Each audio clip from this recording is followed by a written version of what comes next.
you're running a little sleep and dealing with everything the frontline policing deals with. Fatal car crashes, suicides, domestic disturbances, armed robberies, lots of drugs. And I remember driving down and thinking, at the time I'm 45 years old, and this is as good as my life's ever going to be. They mentioned this treatment that they had done, Ibogaine and 5-MeO-DMT, and I'm like, Ibo what? I had to say, Amy, for the first time in almost 20 years, I felt hope again. One of my intentions was I wanted to feel joy and happiness again, because I don't remember last time I'd ever felt that. It was showing me these memories, and I realized that was the medicine showing me that. My life had been full of joy, but I had just forgotten all about it. Everybody deserves a chance to heal. Like I tell my board members, we're healing families, we're healing communities, and it's a ripple effect, you know?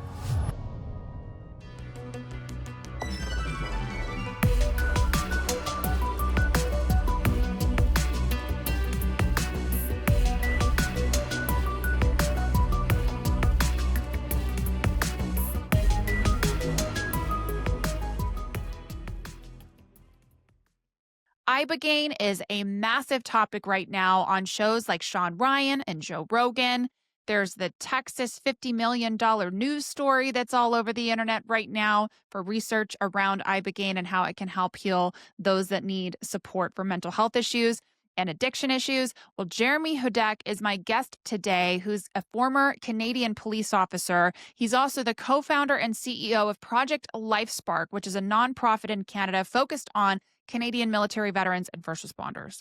He is a passionate advocate for mental health and psychedelic assisted therapy, and his purpose was born from over a decade of frontline service and his own personal journey of healing. So today we're going to talk to Jeremy all about his experience working with Ibogaine and his new nonprofit, Project LifeSpark. So stay tuned, guys. We're going to dig right in. Jeremy, welcome to the show. Thank you. Thank you for having me. So excited to have you on today, and just diving right in here. The first question I have for you is, you've worn so many hats: commercial pilot, RCMP officer, aviation officer, and now a nonprofit founder.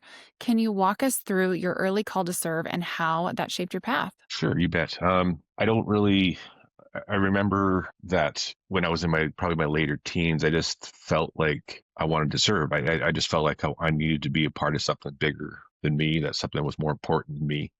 And I had a passion for aviation at the time, and I just thought that I could combine flying and that service, that call to service, and join the Air Force in Canada here. And that was just something that I felt was, I don't know, I think that anybody who has served or is serving knows what I'm talking about. You just kind of feel that in yourself, and you don't really know where it comes from. It's just that's what felt important to me. So that's what led me to that. And even after the Air Force didn't work out, I still felt that inside of me. And it took me a bit to figure out exactly what I wanted to do, but I knew that I still had that feeling inside. What was the reality of frontline police work, and when did you start to feel like the emotional toll of that? It was pretty quick. The reality, I remember, so like you're training in 6 months, RCMP's training is 6 months long. All RCMP officers go to Regina, Saskatchewan and attend depot, and it's 6 months long. So by the time you get to the end of it, you're like, oh, okay, I got to figure it out. You kind of, like this is going to be okay. And then you get out on the road with your field training officer and you realize you know nothing, absolutely nothing. And it didn't take me long to be like, wow, this is real, man. Like it was not more than a few weeks. I remember, just after dealing with all these things that come along, and I remember calling mom and dad and just saying, man, guys, I just want to thank you for the life you gave me and the childhood I had, because the stuff that I was seeing was not my reality growing up. That was for sure. So it hit me pretty quick. The detachment that I was first sent to was in East Central Alberta, very, very small town. And that detachment was dramatically understaffed. Prior to my arrival,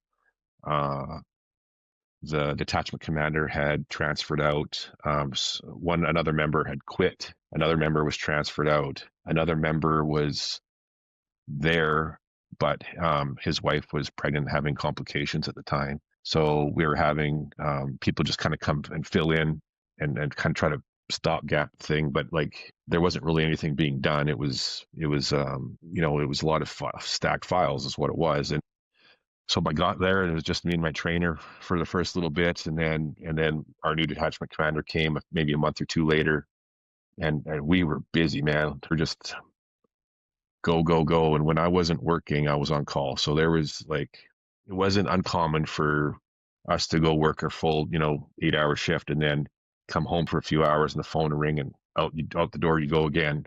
And you could be out all night long and then you got to work the next day. So you get a few hours of sleep and you're back on, So, I mean, I'd say my timesheets, and it wasn't like in 2 weeks, it wasn't uncommon to have, another 60, 70, 75, 80 hours overtime. It was Wow. just, I was burnt out. I got really burnt out really quickly. And I remember, there was periods, I'd go 3 weeks without a day off. And then when you're day off, you're still at home because you're on call. You go months without a weekend off. And I remember trying to like plan.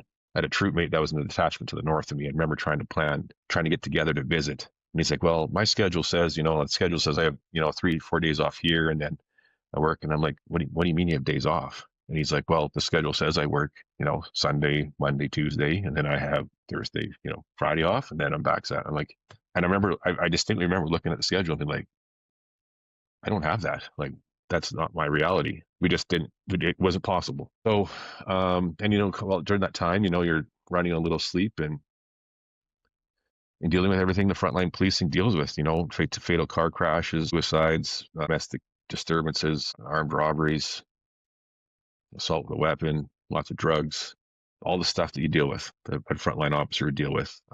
So I remember that I was pretty worn out I got there in the fall of '05, and then by the following summer, I was feeling it for sure. I was getting teary and not knowing why, and I wasn't sleeping very good. And I thought, well, I need to get a new bed. Bed's wrong, so I bought a new bed. And that still didn't fix it. And I remember I'd walk out the door to go to my shift.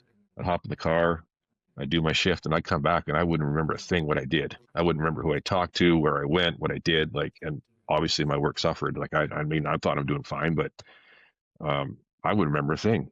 And I knew something was wrong, didn't really know what it was. And then my sister was in social work, and by the end of the summer, she's like, you're not, something's wrong. You need to go talk to somebody. So I hadn't even been in a year, and I was already into it. Well, I can imagine so. I mean, I never really, I guess, frontlined this in terms of the topic of why service members in particular struggle so deeply with mental health. But even just what you just described is it's so perfectly obvious.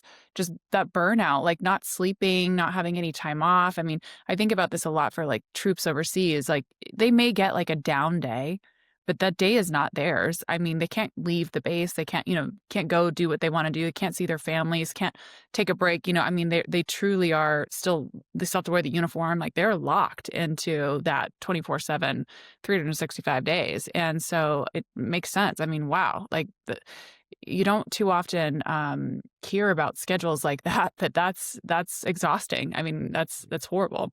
I mean, and, Um, and the RCMP does not plan for gaps. wow. So like if say for example we have a female member in the detachment, if they get pregnant and they go on maternity leave, the RCMP doesn't plan for that. Everybody just runs short.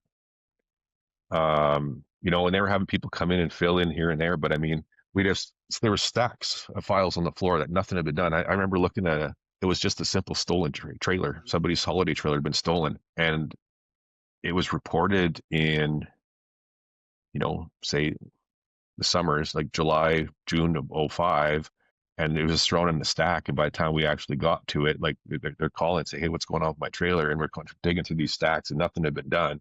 So like, I'm following up. It hadn't even been entered into CPIC, like for tracking purposes. It was just a lot of catch up. And to top that off, I was young and single at the time. I didn't have any friends or family there. And of course, being young and single, the, there's no social outlet. There was none. So it was a very lonely existence, and that didn't help with my mental health at all. Mm. It did not. There were some very, very kind people that lived down the road. I got to know them a little bit. My neighbors were really nice. The people in town treated me very well, but it was a lonely existence for me personally.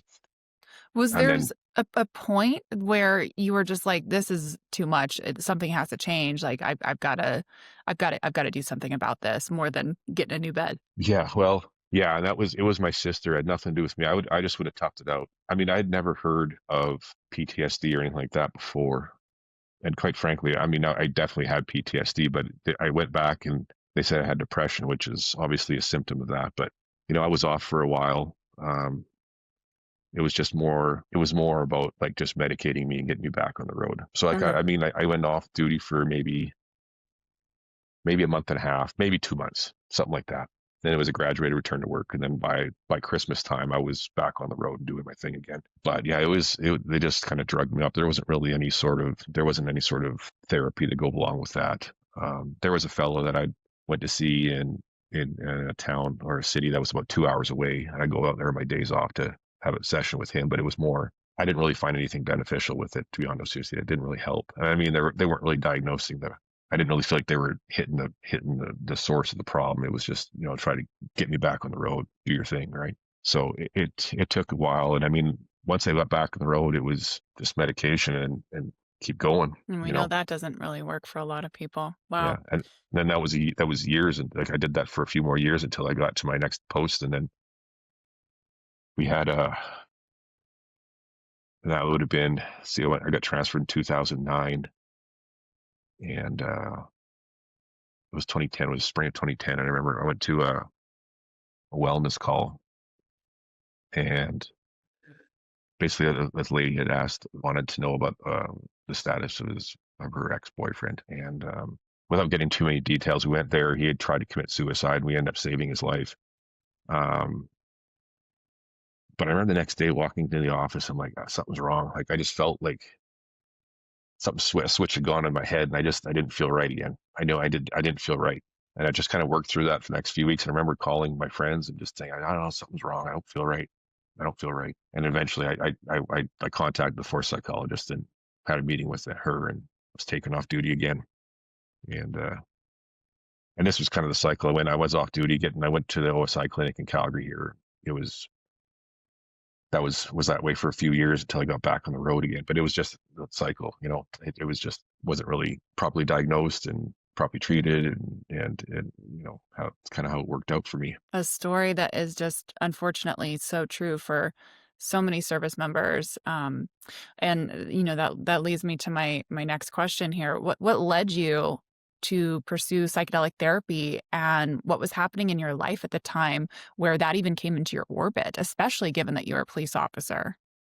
I so I left the force in 2015. I took a medical discharge. I got in a pretty serious car accident on duty in 2013, and that was essentially my last day in uniform. I was kind of messed up from the accident, and then a supervisor at work decided that I needed to be charged. So my supervisor charged me out of that accident. I didn't cause it. I was the only one that was hurt, but yet I was the only one that was formally charged with anything. So I had to get a lawyer and plead not guilty and fight for my innocence in this. And I felt like I was being bullied and harassed. And I think the RCMP, just wanted to get rid of me as a problem. They were trying to get rid of me, force me out. Eventually, 2015, I did decide to leave. And I was discharged from the OSI clinic, and I did feel better. It took a few months maybe for me to feel like that weight had kind of been lifted off my shoulders of being on the road. But I was angry, Amy. Like, man, like I felt like my career had been taken away from me, and I felt cheated, and I was sad because it wasn't how I planned on leaving. I was mad, and it took a while for me to kind of come to terms with that. And then deciding to leave, like that identity of like, if I'm not a police officer, who am I? What am I worth? Like, if I can't do this, what am I? Struggling with that. And eventually, I left, and things were fine. I found I was able to find other work and all these things. And then as time went on in the private sector and I started having a family, there was other things that were coming up. And, I found myself getting angry more, and I was just, I wasn't sleeping well, and all the things that come with post-traumatic stress. And to answer your question about psychedelics, I went back to the clinic, and I remember coming back, it was the spring of last year.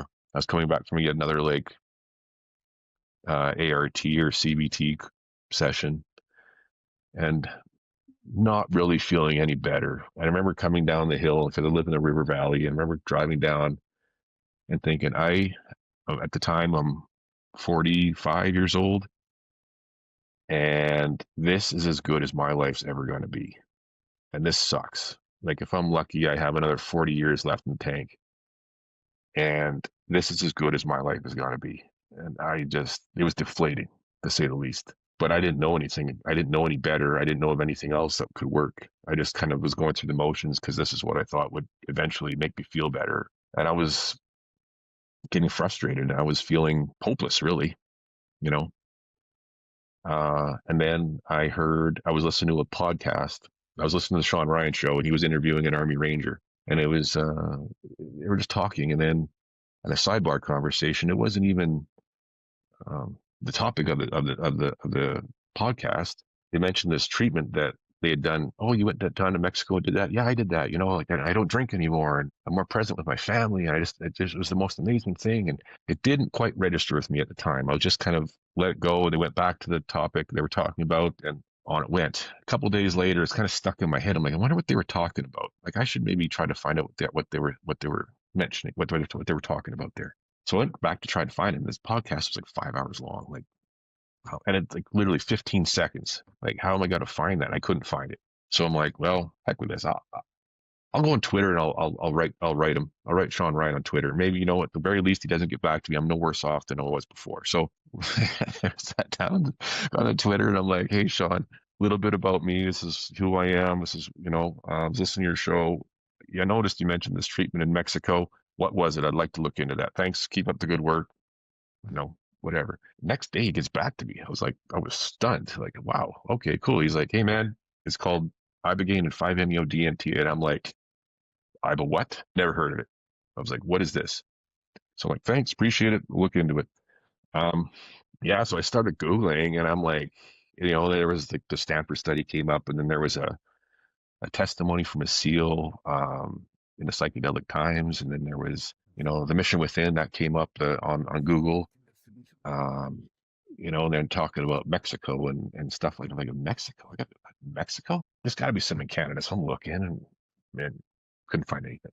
Like, oh man. So then I'm kind of doing some more research into it, and I'm listening to these podcasts, and I was listening to Sean Ryan's own experience, his experience with the medicine, and he had Marcus and Amber Capone on there, so I listened to theirs, and I remember I take the boys to karate, and I'd be sitting in a truck waiting for them to do their show, and I'm listening to waiting for them to finish their session, and I'd be listening to the show, and I have tears coming down my face because I'm listening to these guys, and I'm like, I understand these people. Like, this is me. I mean, I was not a SEAL. I can't relate with that part of it, obviously. But I mean, all the stuff on the back end, I'm just like, man,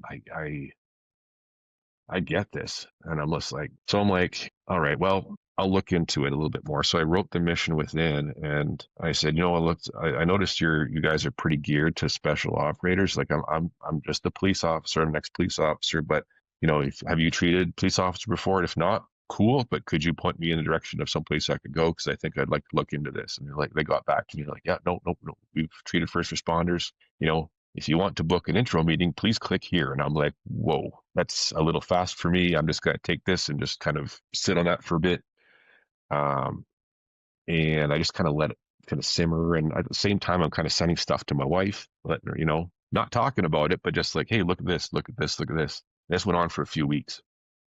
And we went out for supper for my birthday, and we're sitting there and we're talking, and I'm like, so, have you seen the stuff that I sent you? And she's like, yeah, I saw it. And, sorry. I'm like, well, what do you think? Mentally, I'm kind of preparing myself for a little bit of an argument, because I think deep down, I'm like, I need to try this, but I know it's a lot of money. And it's like kind of way out there, it's not something that we've ever really thought about doing or trying, and nobody we knew had ever done it. So I'm kind of mentally preparing myself for a little bit of a fight or an argument. And without blinking, Amy, she's like, you need to go. High five, wife. High five, wife. That's awesome. Yeah, I'm like, well, Laura, that's expensive. And she's like, you can afford it. You need to go. So I'm like, okay. So I booked an intro session with the Mission Within, and I talked to the lady there, and she's explained this to me, and I'm like, I booked these sessions for early in the morning at work because I get there fairly early, and my coworker who I share an office with, he's on holiday, so he doesn't have to listen to me talking, and she's explained this to me, and I'm in tears again. She's like, are you okay? And I'm like, this does not seem real. Like, what are you talking about? Like, how is this possible? Like, this is not real. She's like, oh, I promise you it's real. And I'm like, it didn't seem real to me. That's for sure. And I had to say, Amy, for the first time in almost 20 years, I felt hope again. And that was a powerful thing, man. Like I hadn't felt that in a long, long time, thinking that things might be better. And I just, I'd never met a SEAL. I'd never met an Army Ranger.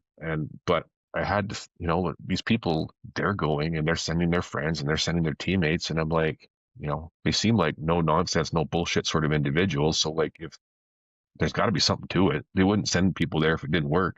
So I'm like, even if there's a 5% chance that it might be better, I should probably try that. So, and I'd done everything. I'd taken all the drugs, I'd taken all all the, I'd tried all the therapies, and it just wasn't better.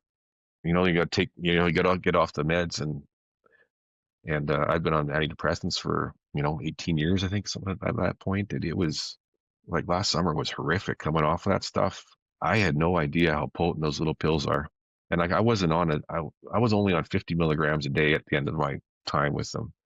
When I first started, back in my first post, I think I was like 275, 280 a day. Like it was a lot. Like thank thank God I wasn't on that high dosage. To come off of that, I don't know what that would have been like. This was bad enough. Mm. And I had side effects and withdrawal symptoms from about the end of July to maybe the first week or two of October of last year. It took a long time, and I went to the doctor to come up with a plan, and he's like, well, what are you doing? And I'm like, well, I'm going down to Mexico and I'm going to do this psychedelic therapy. He's like, what's the medicines? And like Ibogaine and 5-MeO-DMT. He's like, never heard of it. I'm like, okay, well, that's what I'm doing. And then, he goes in and he's like, well, let's just have a look. So he goes in their little database and he finds some information on psychedelics and just psilocybin treatment. And that's not what I'm doing, but okay. And they're like, well, there's a look. Seemed that people have had good response to it, but right here they talk about suicidal ideation. There's some results of people having suicidal ideation. I said, okay, look, just stop there for a sec. I said, listen, I know what you're trying to do. You educate me, give me all the information that you have, and then you're not trying to talk me out of it, but this is what you're doing. And I said, listen, man, I have been on every one of these antidepressants. I have suffered from every one of those side effects. I have been on, I've felt the suicide and I've felt all these other things because of those meds, and never once ever has a doctor told me not to take an antidepressant. So either get on board or get the F out of the way, because I'm doing this. Amen. And he's like, oh, I'll help you. But like, I just like, but it's true, Amy. Like, It's true. Yeah, you'll never have a doctor try to talk somebody out of taking an antidepressant. that's right. And they'll have all those side effects. I remember sitting in the truck one morning, this was years ago, and they were shifting my meds around, try this, try this, try this. You go through all the up and down cycles of wait until it kicks in. And my hand was shaking so bad, I thought I had Parkinson's. And it was driving me to my end. Like, I called the doctor's office. I'm like, I'm coming in. You need to get me off this stuff because I am not doing well. Here's another one. Keep taking this, whatever. Yeah. It's a horrible cycle that so many Americans are trapped in. 64% increase in SSRI usage for Americans alone since 2020. So they just are prescribing these things like crazy. And then if people have side effects, what do they prescribe you? More medications. More meds. Oh, you're having sleep Yeah. issues on SSRIs? Here, take some sleep medications as well. Exactly. Yeah. So yeah, it's a horrible cycle that people are stuck in, and the important for our audience at home to know that maybe haven't gone through this experience or this is a new topic for you. You do have to come off of your medications before you can go sit with something like Ibogaine, psilocybin. You have to get completely clean slate. So even if you're drinking caffeine, you need to quit drinking caffeine before you go and do these things. And so this is part of the process to go and work with these medicines. You have to strip yourself of the Western pharmaceuticals that are in your system. So this is what Jeremy's talking about, just kind of undoing the prescriptions that he was on before going into this space working with Ibogaine. Tell us what that was like. So you get through getting off of SSRIs, which is its own nightmare, and you're in Mexico. Tell me a little bit about the mission within and what that experience is like doing Ibogaine there. Let me start off by saying that the mission within and those people in that house will always have a place in my heart. They are literally angels walking the earth. No amount of thank yous will ever be enough. the amount of care and support that you receive, even from that first phone call or video chat right up until the end, they make you feel important. They make you feel that you're loved. They make you feel that you're taken care of. Um, and what I liked about the experience, the house was warm and inviting. It didn't feel like a hospital. It felt like it was a place that you could actually come to genuinely heal. And it wasn't just about your body, it was about your mind and your soul too. And that's what I really, really liked. We did our initiation, like our, not initiation, but the start of the ceremony. They had a schedule kind of laid out of when approximately we'd be starting everything. So around that time, we kind of gathered around the table and we started kind of the ceremony. And they're talking about, like, we're all adults here. We're not going to make you do this if you don't want to. That's totally up to you. We'll figure it out. We wrote. He had these little pieces of paper that we talked about our things we'd like to say goodbye to. So we wrote that down, and then we got up and we could read it to the rest of the group if we wanted to, and if not, we could read it, keep it to ourselves. And then after we'd read it, we lit it on fire and we put it in a big bowl and watched it burn, and that was kind of what it did. And then we had another one for our intentions. And actually, this is my intentions right here. I saved love it. that. I saved it. But after we did our intentions, and okay, so we're all adults. We're not going to make you do this, all that stuff. But if you choose, you want to. If you look over that shelf over there, there's 5 little wooden bowls with your names on it and your medicine. You'll find your medicine inside. When you're ready, go up, pick it up, and bring it back. So I went over there, and the wooden bowl with my name on it with 2 little pills in it. Came back, and he said, "Okay, hold the bowl in your hand and say what you need to say to the medicine." So, I don't even remember what I said, to be honest with you. I don't. Just sit there looking at him like, this thing has 2 little pills, and like, I remember it just seemed crazy to me earlier in the day. I'm getting in the van. I left my home country to come to another foreign country to get in a white panel van with 7 strangers I'd never met before and drive to another foreign country to do a medicine I'd never heard of. And as an ex-police officer, like, this is crazy. I must be out of my bloody mind. But here I was, when you're ready, take it. So down the hatch it went. I didn't even think twice about it. After that, he kind of told us the next day. He goes, I kind of had to laugh. He goes, I've had grown men sit there and stare at this little wooden bowl for 2 hours, wondering if they're going to take it or not. And every one of us, it was like down the hatch it went. Like, there wasn't even a second thought, But that's what I was there for. That's what I'd come there for, and that's what I wanted. So after that, we went upstairs and a little bit of a smudging, I guess, before we went to the room. And we got in the room, and the nurses were there, and they hooked us up to our EKGs and our IV lines and our blood O2 monitors. We got us, our Bluetooth headsets to listen in our eye masks and everything else. And we just lay there and wait. And it took a bit for me it felt like it took a long time for it to kick in, to be honest with you. You're not knowing really what to expect. You're kind of like, well, is that it? Is that it? But they kept saying to me, you just, be open to it, don't fight it, just be open-minded, and whatever comes. So like, in my head, I just kept saying, are you there? I've been waiting for you. Cause like, I guess in my head, I'm trying to greet it like you would greet a friend to your home. That's being open. That was me, my version of being open-minded. Are you there yet? I'm waiting for you. Are you there? And then I started hearing this like crashing sound in my ears. It got louder and louder and louder and louder. And then all of a sudden I hear this voice saying, I'm here. And it was like, it wasn't a female voice. It wasn't like a deep male voice. It was just a voice. That's all I can't really say, because people have asked me, was it masculine or was it feminine? What was it? And I'm like, no, it was just a voice. I don't know how to explain it. And said, I'm here. And then I said, okay. I'm like, you want to go? Are you ready to go to work? And it's like, yeah, let's go.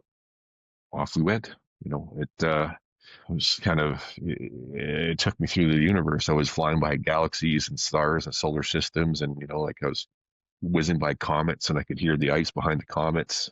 It was crazy. There was imagery, and I could see there's this blue screen, and then these little white boxes, and they just kind of kept flying up into my field of view.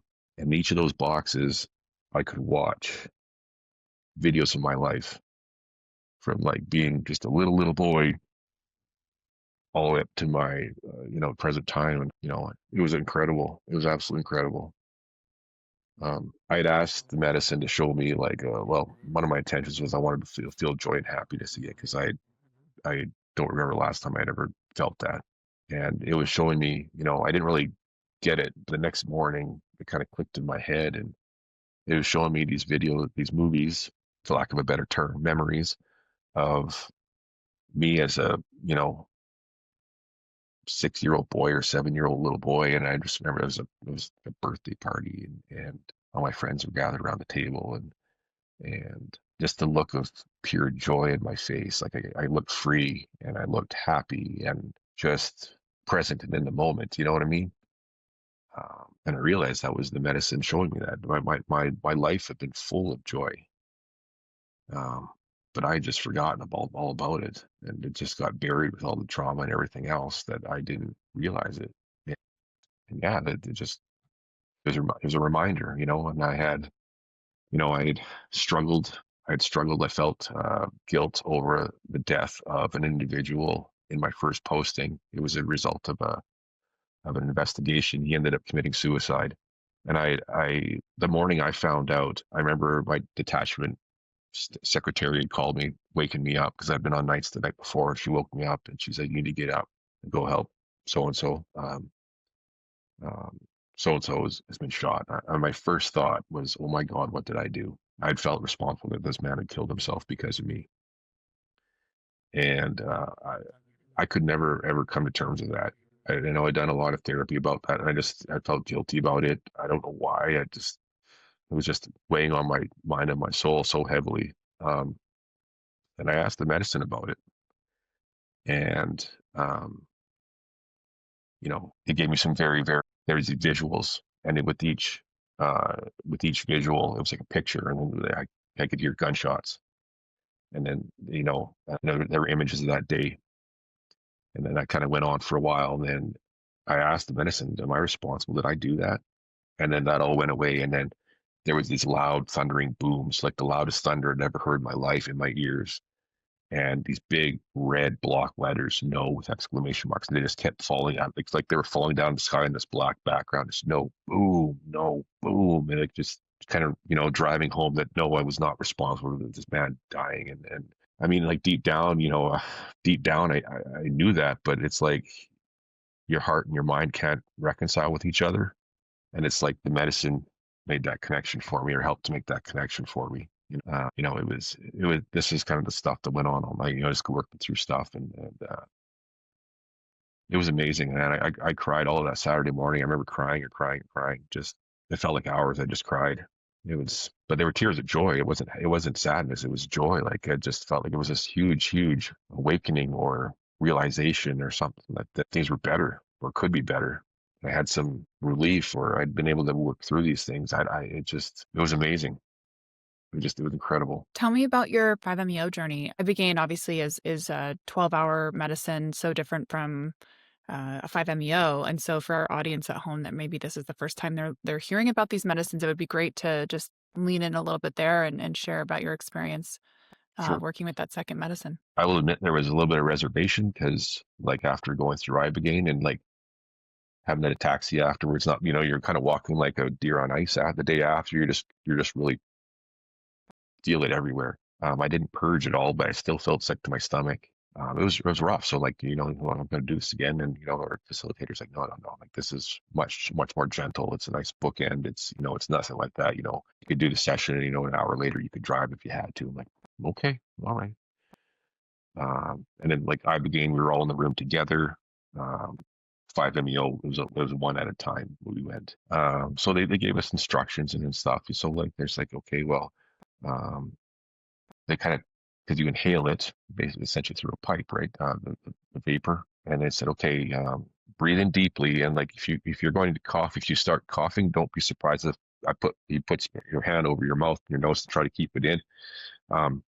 Also, like, try to like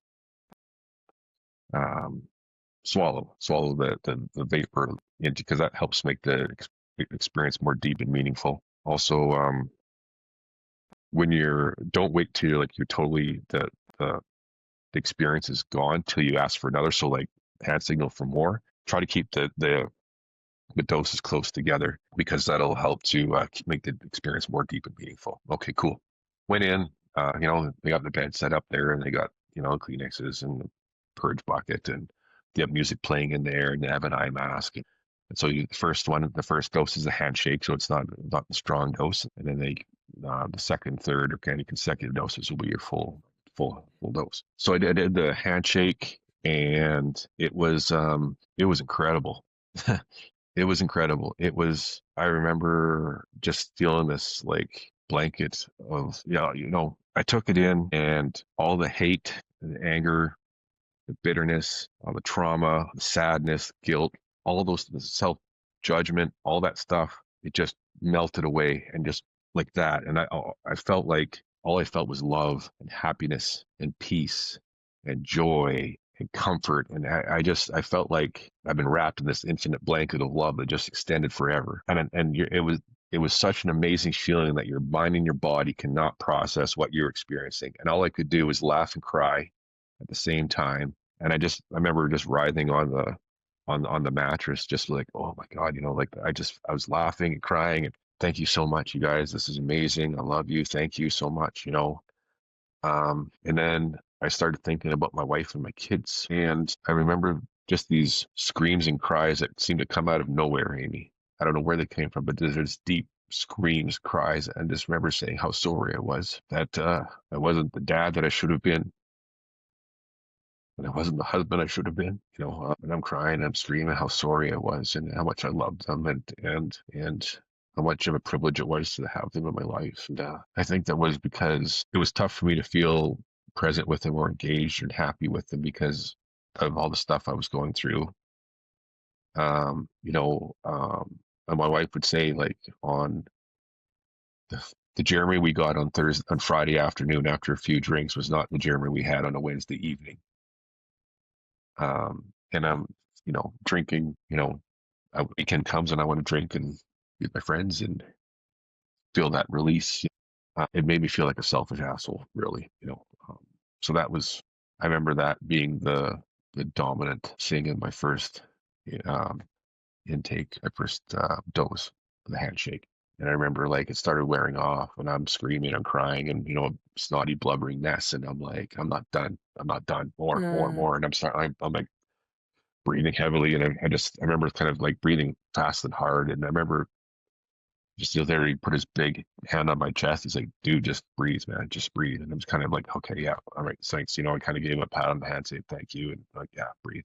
Now, the second I did three doses, Amy, and I don't really remember exactly when stuff happened. So like when I kind of describe it, I kind of describe it as one session, but there's two, and I don't really know exactly where that they kind of occurred. And I'll just quickly interject for the audience listening. 5-MeO is a really short journey. These are 15 to 20 minutes tops experiences where it's truly just literally minutes that you're in the medicine, and then as soon as it wears off, it's out. They do back-to-back sessions where, in the same sitting, usually it's a max of 3 times, where you can go for up to about 45 minutes in the session. Maybe there might be a break or a little bit of few moments before each one, but tops the whole experience from start to finish is usually about an hour. So this is what Jeremy's describing as he talks about the sessions being back-to-back and getting more medicine. It's a very, very quick experience. Yes. So I remember coming up and okay, these are going to be full doses now. I'm like, yeah. And this is probably the third one. So I went through the second one was more of the first about me apologizing to my wife and kids, that sort of thing. The third one, I remember I went up for the third dose. Yeah, it had to be the third dose. Sitting up, and I remember like, okay, I'm swallowing. So I kept swallowing. I'm inhaling and I'm swallowing. And they have you inhaling and it feels like you're inhaling forever. And you got this big lung full of 5-MeO. And when you exhale, you blow out and they kind of lean you back into the bed, right?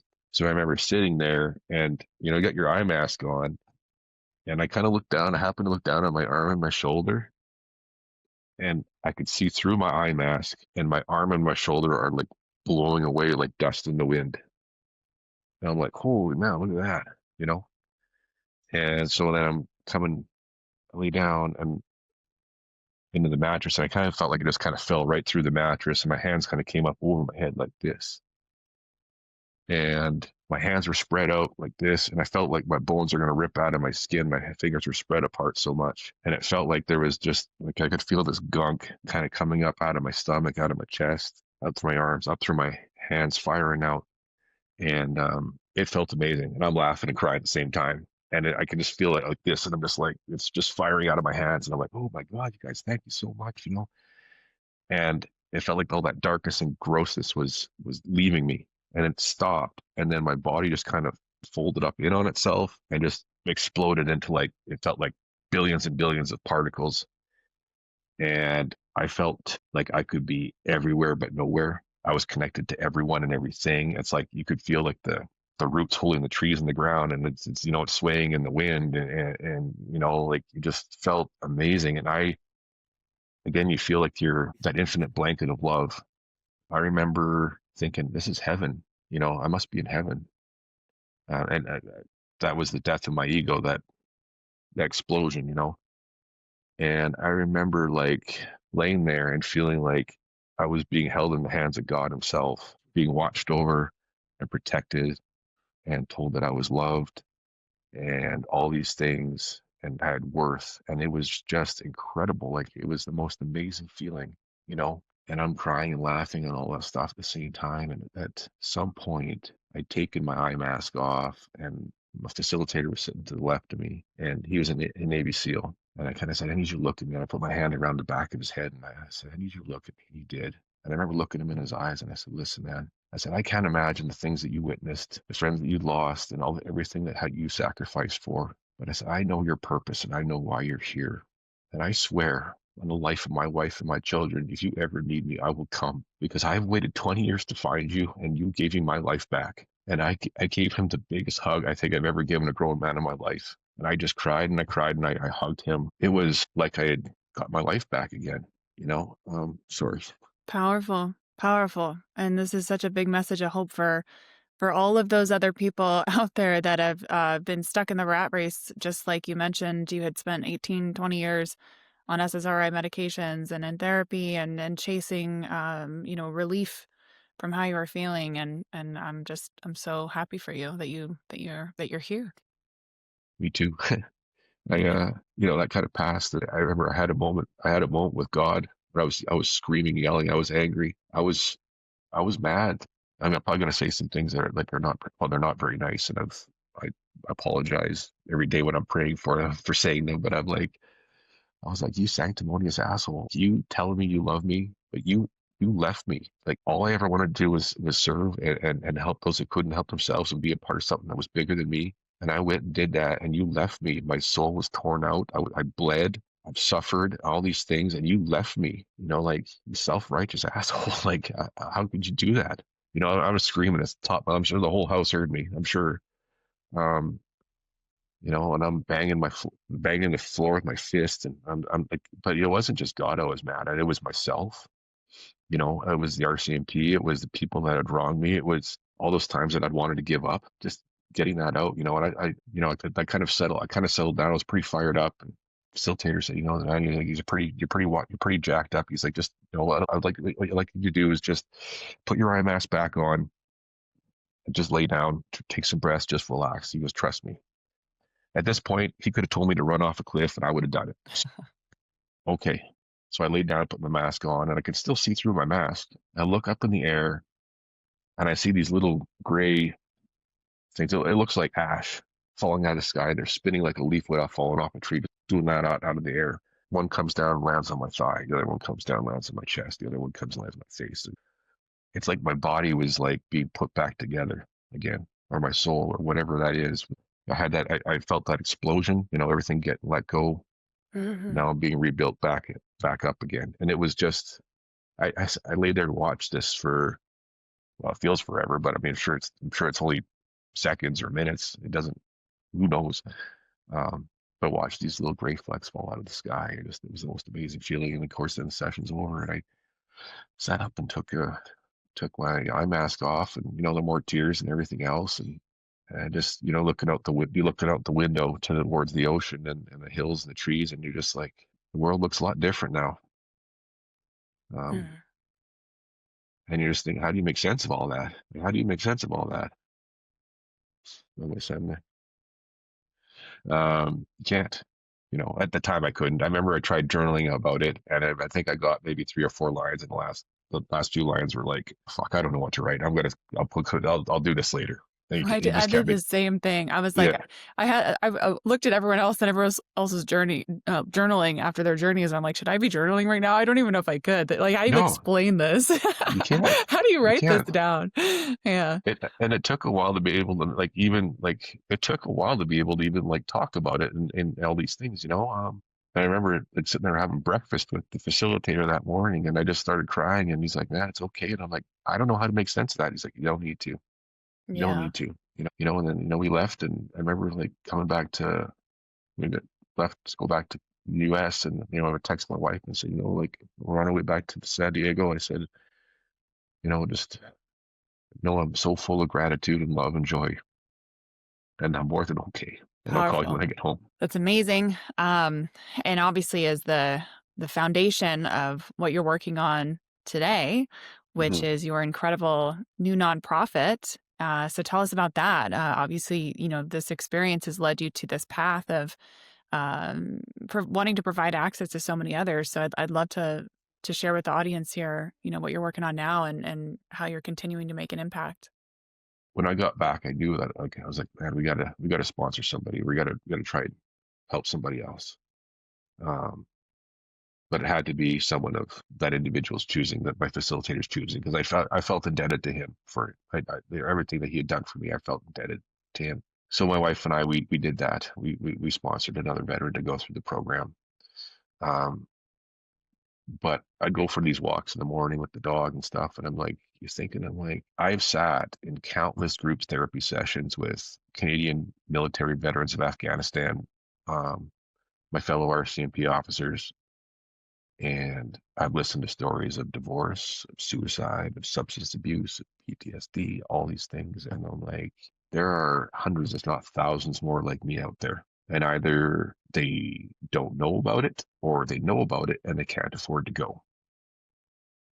And I didn't know about it. So I'm just assuming that there's a lot more people that don't know about it than do. And I'm like, how do I stop? We sponsored one, but like, how do I stop at just one? How do you do that? And I wrestled with this for a lot of time, like for more than a few weeks. And I'm like, how I don't know if I can consciously be okay with just stopping at one person. I have to try. And I remember like when I was looking for help, there was like compared to what the US has for charities to help, first responders, veterans, all that stuff. There's not a lot up here in Canada to do that. I couldn't find anybody really that could help me, that would help me. And I'm just like, that's just not acceptable. It's not. I refuse. After everything I'd been through, I refuse to let the status quo be okay because it's not. It's not okay.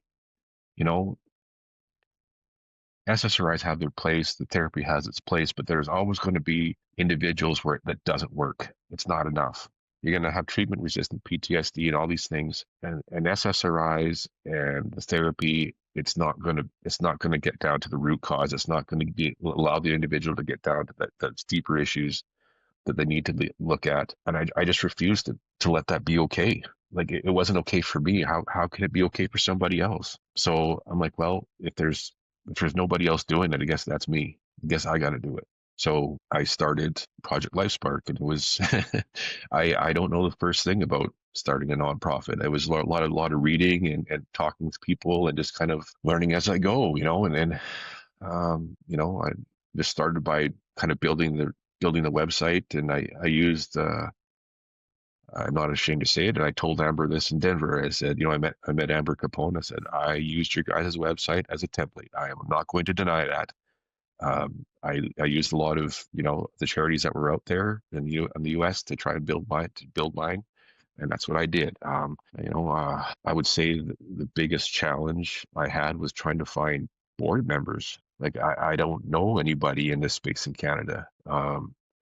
it was like, I go work my regular 9 to 5, and then I come home and be on the computer, like doing research and reading articles and news clippings and just doing Google searches of individuals who like might be a possibility. I knew I wanted to have somebody with business acumen in the space. I wanted to have somebody that had a medical background in the space, and having a veteran component would be good, and all these things, and that was the biggest challenge. Um, Eventually, when I found Jim, I sent him a message, and he got back to me saying, "Yeah, I'd like to talk to you about it."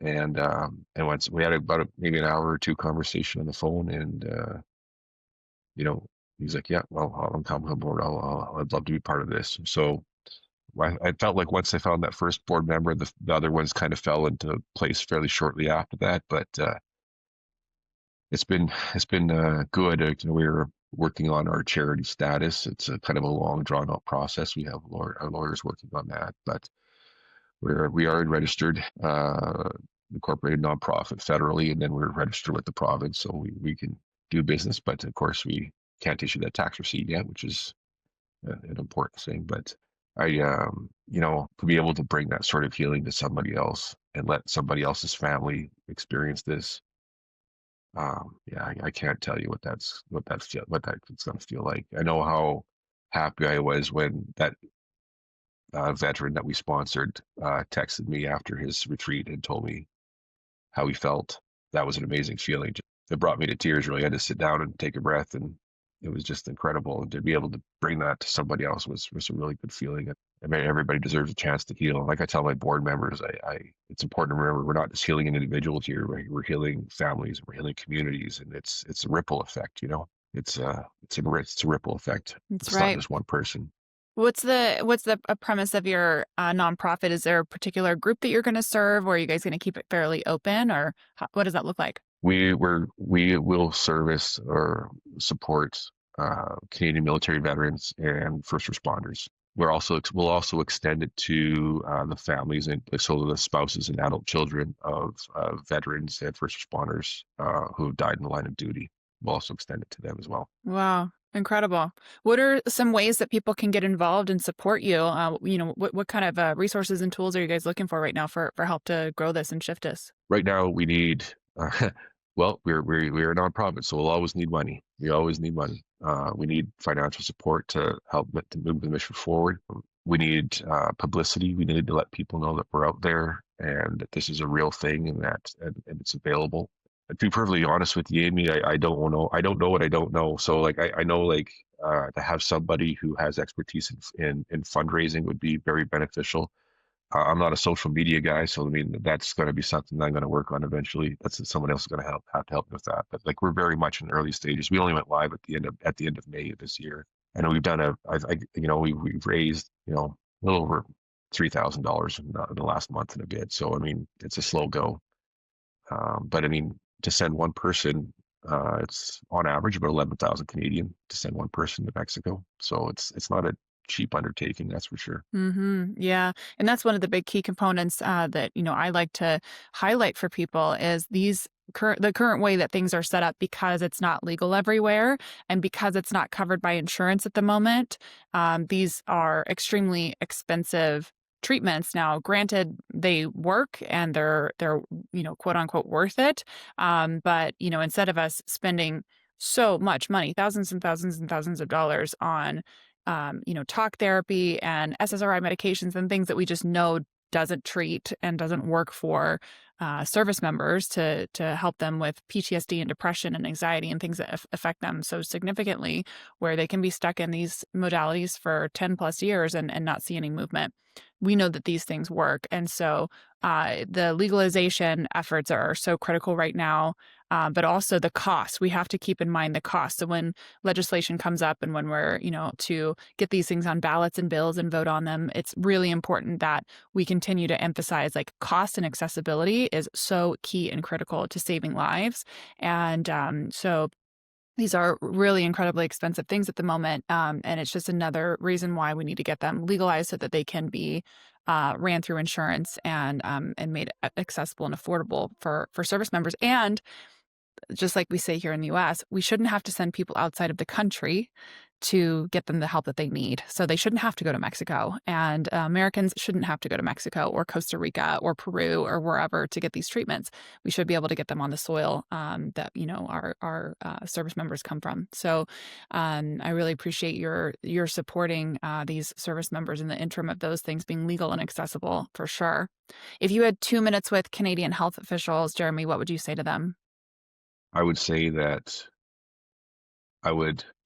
you need to listen to veteran stories because this is real and it works.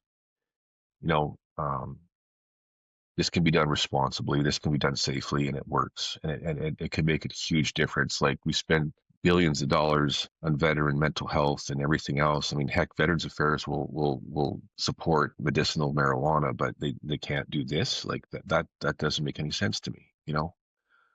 Um, I think too that in Canada that it looks a little bit different. Like they're not, you can possess it, but you can't buy it or distribute it. So if you had it on you, you can't be arrested for it. And you can apply to the Special Access Program through Health Canada to get these medicines. But the problem is that they are very wary to grant access to these things, and they have to be basically a last resort. So, and even then, there's no guarantee that they're going to. So it's very pretty much. It feels like it's at the whim of the minister who's in charge or making the decision. And I think my biggest issue with the SAP is that it being a last resort, you're asking somebody who's at the end of their rope to have to trust in a very random process that may or may not grant them access. What are we really doing to their mental health when if you deny them that? Do we really need to wait to the end of the rope to do that? Is that something that's very prudent? These are just questions I'd like to pose. If I said, like if we're in the business of promoting mental health and make people healthy and promoting a healthy lifestyle, is this something that we want? Is that the right way to go about it? The SAP I think could be used very well. Like I don't want this to be fully legal and you can go buy it in stores. That's not what I'm saying. That's not the right way to go about this. Like these medicines need to be handled with clinical care and respect and all these things. It needs to be those protocols in place. So that's why I feel that like having medical components and having certain guidelines and protocols in place makes sense. But to have somebody wait till they're at the end of the rope to have to be able to apply for this, that's not acceptable. I think it's also really important to call out too, especially Ibogaine and 5-MeO. Neither of those things you should ever do by yourself. For No. even Yeah. being able to be accepted into some of the programs to work with Ibogaine, you need to have an EKG. You need to have a heart test. In a lot of cases, blood work done to make sure that you're an eligible candidate to sit, because not everybody is a candidate to sit with these things, especially if you have heart conditions and things like that.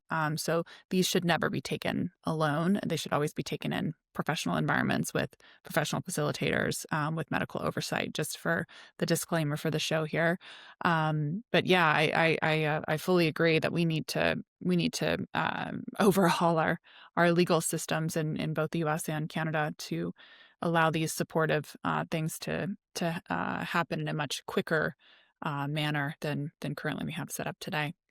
Jeremy, thank you so much for sharing with us your journey and how these medicines have supported you and helped you and served you, and telling us about this incredible nonprofit that you have set up in Canada. And I'm sending you so much, so many good vibes, and I'll be letting every single Canadian I know in Canada know about your nonprofit to be supportive to you. And I'll hyperlink it below the show in the notes here so that people can find you. Do you want to shout out your website or anything like that right now, just to help people navigate over that direction? Sure. Our website is www.projectlifespark.org, and we are on Twitter, we are on Instagram, Facebook, LinkedIn. So that's where you can find us. I will say too, Amy, before we go real quickly, I love how I think another component we're missing here in Canada is we're missing that political will, having that person who has some political clout to get on board and believe in this. I had the chance to meet with Governor Perry in Denver, and Canada is missing its Governor Perry. We need that political willpower, and that foresight and that acceptance. I think that if any, just like the governor said, you have a conservative Republican like himself could come on board and believe in this. There's no reason why they can't be done here too. Amen. Well, I will definitely be helping to champion that as well. I think the buzz that's being made here in the United States with the shows like Sean Ryan and Joe Rogan, and of course this one, and a lot of other efforts that are being made to beat the pot, such as the Texas 50 million Ibogaine initiative that is in place now, thanks to some incredible advocates down there.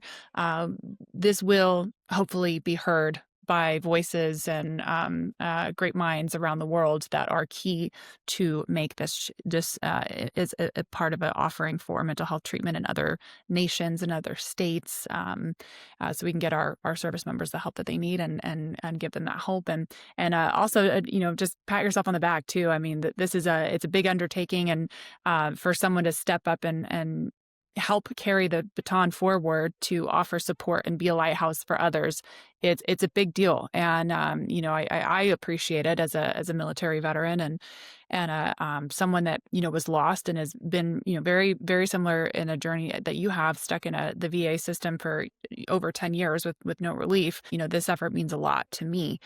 So I'm one of your biggest advocates and champions of your voice, and I can't wait to help spread the message more for you and refer people your way and band together. And after the show, I'll give you some resources for fundraising also. But yeah, thank you again so much for coming on the show today. I just can't appreciate you enough for your time and your story and your vulnerability with me. These are not easy things to talk about. These are very personal and deep and meaningful conversations that hopefully this episode will give somebody a little bit of hope. So I appreciate your time. Thank you for having me, Amy. I appreciate it. Thank you. Thank you. We'll see you next time, guys. If you enjoyed the episode today, please take a moment to hit the like button, comment below, subscribe to the channel, and share the episode with someone you love. It really helps us out so much get the word out about psychedelic-assisted therapy and how it can heal our society.